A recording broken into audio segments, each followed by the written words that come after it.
Welcome back to the rest of the story. A quick video I figured I could do for you is checking the moisture on some of this corn. We are already gone through, we've checked a few samples already. You can see I got a bucket's got quite a few cobs in it already.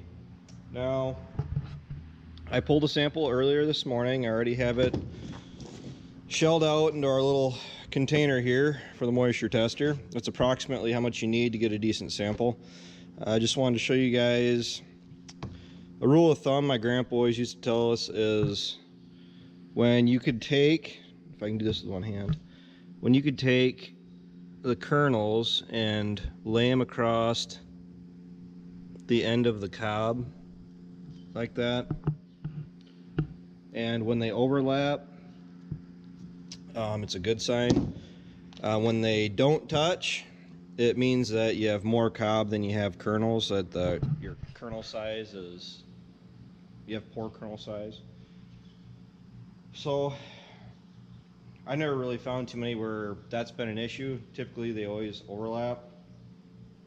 And everything we've counted so far, I mean, I'm not really doing much for yield checks just because there's not much I can really do about it at this point anymore. I'd rather just let the combine tell me what the yield's running. So it's not me being a lazy farmer, it's just more or less being more laid back and not trying to stress out about things I really can't control. But we're gonna go ahead. You gotta turn this on, wait for the little egg timer to, okay, now it's telling me that we can start testing. So all you do, put it on a flat surface, and the back of the gator works just fine, and you try to get all the kernels into the tester. This is going to be a little bit on the wet side. You can see the panel down in there is completely covered. Hit the enter button, let it test.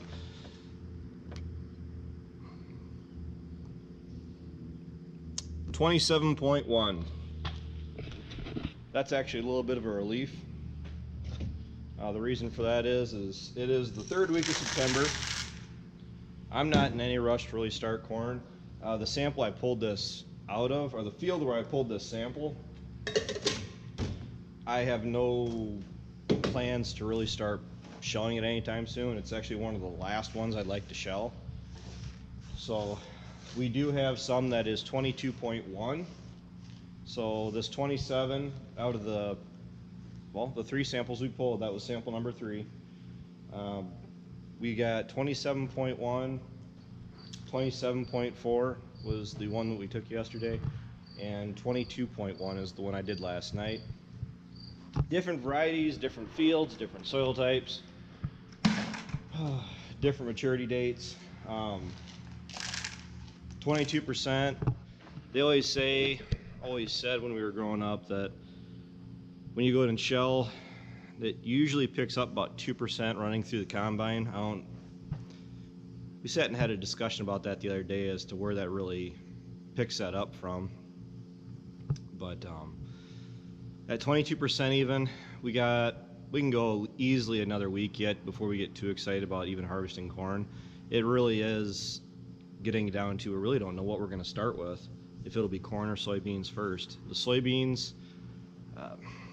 they're getting really dry. It's to the point now where you're driving through the field, you can smell them. You can smell like the dry soybeans. Like, it smells just like if we went through and harvested the field.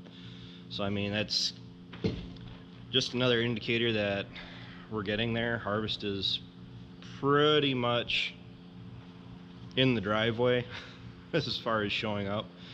There are guys that are shelling corn. There are some guys that are cutting beans. I haven't heard too many that are immediately local. Locally, like right in town, there's a lot of corn silage being taken off. They're chopping up over the hill from us right now. There's a little bit of corn that has been combined to the north of us.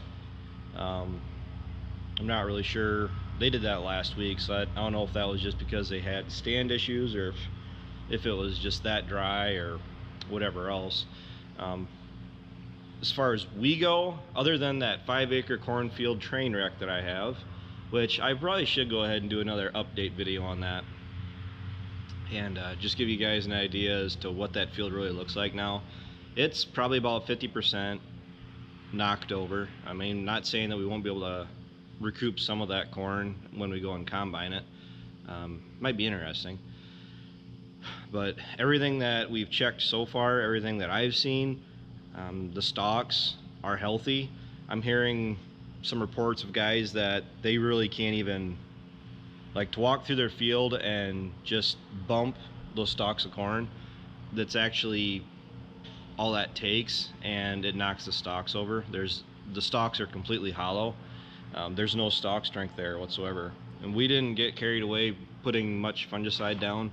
All we really did were just trial runs.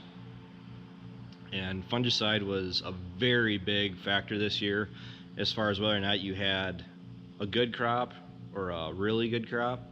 I don't even know how much it's going to affect overall yield, as it's keeping the stalks that have had fungicide standing longer, and in turn allows you to harvest a little bit easier, and you're not losing so many kernels to the ground because the stalks are falling over.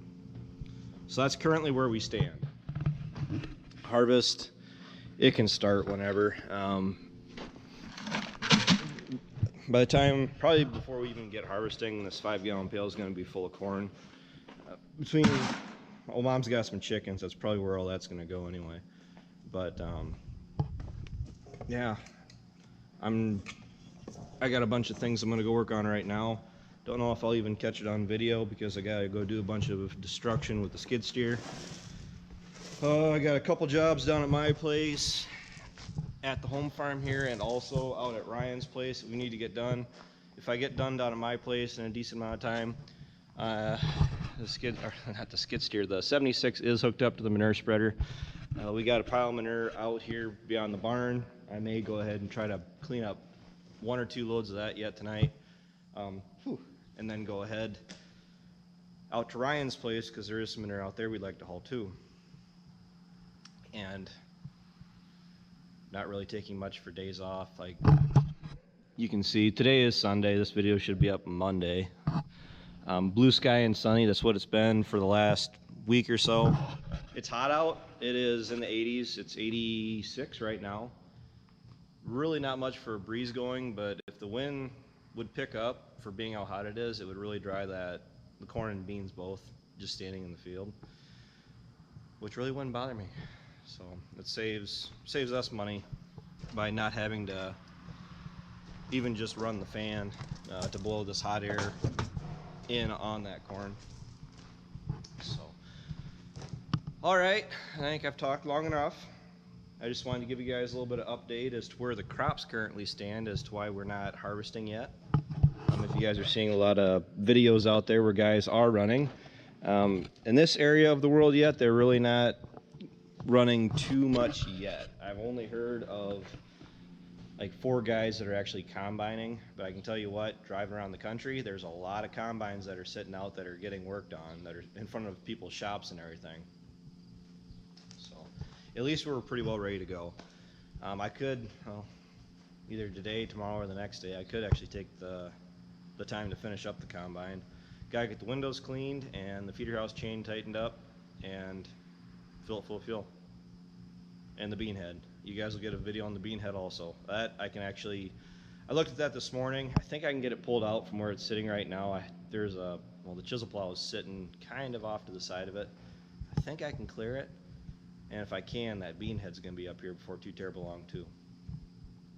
So with that, thanks for watching. Take care, take it easy, keep in touch.